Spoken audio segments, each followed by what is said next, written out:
ஒருவர் முழுமையாக உடைகளை அகற்றப்பட்ட நிலையில் படுக்கையில் கட்டப்பட்டிருந்தார். பின்னர் ஒரு ஊசியின் மூலம் நீல நிற திரவம் மெதுவாக அவரது உடலுக்குள் செலுத்தப்பட்டது. அதனுடன் அந்த ஆணுக்கு கடுமையான வலி ஏற்பட்டது. அவரது உடல் இயல்பின்றி மாறத் தொடங்கியது. சில நிமிடங்களில் அவர் ஒருவித எலும்புக்கூடாக மாறினார். பின்னர் அவரது எலும்புகளும் வெளிப்படையாகி அவர் ஒரு தெளிவான மனிதனாக மாறிவிட்டார். ஆனால் சியாங் அதிக சக்தி செலவழித்ததால் மயக்கமடைந்தார். பசுமை நிற தலைமுடியுள்ள பெஞ்சியாங் உடலை மெதுவாக தொட அதிலிருந்து நீல மின்சாரம் பறந்தது. அன்றிரவு ராத்திரி கண்காணிப்பு பணியில் இருந்த தாமி தெளிவான மனிதனாக மாறிய சியாங் ஒவ்வொரு நகர்வையும் கவனித்துக் கொண்டிருந்தார்.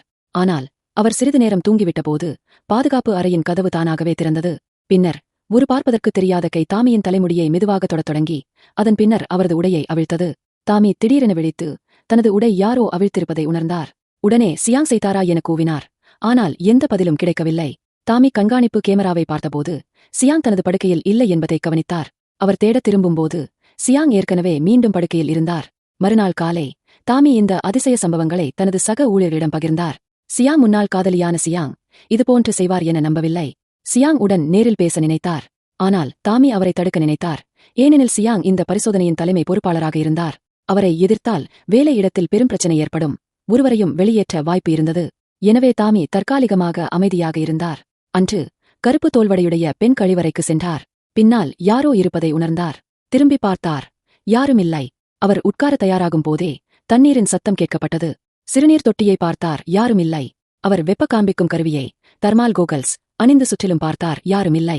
இந்த தொடர்ச்சியான அசாதாரண நிகழ்வுகள் அனைவரையும் பதட்டமடையச் செய்தன. அடுத்த நாள் சியாங் மீண்டும் இயல்பாக மாற ஒரு சிகிச்சை ஊசி தயாராக இருந்தது. ஒரு சாம்பல் ஆரஞ்சு நிற மருந்து ஊசி அவரது உடலுக்குள் செலுத்தப்பட்டது. அது அவரது இரத்தத்தில் கலந்து உடலெங்கும் பாய்ந்து நரம்பியல் மண்டலத்தை எட்டியது. ஆனால் சியாங் மீண்டும் இயல்பு நிலைக்கு திரும்பவில்லை. பதிலுக்கு அவர் வலியுடன் போராடியதோடு மிகவும் ஆபத்தான நிலையில் மாறினார். அனைவரின் முயற்சியால் அவர் உயிருடன் இருந்தாலும் இயல்பு மனித வடிவம் திரும்பவில்லை. இதனால் சியாங் மனதளவில் முற்றாக மாற்றமடைந்தார். அவர் உடை அணிந்து ஒரு முகமூடி அணிந்து குழுவின் எச்சரிக்கைகளை புறக்கணித்துக் கொண்டு புறப்பட்டார். வீட்டுக்கு வந்த பிறகு எதிர்பாராத வகையில் அண்டை மாடியின் சியோக்கு சிறு சிவப்பு புத்தகம் என்ற சமூக வலைதளத்தை பார்த்தார்.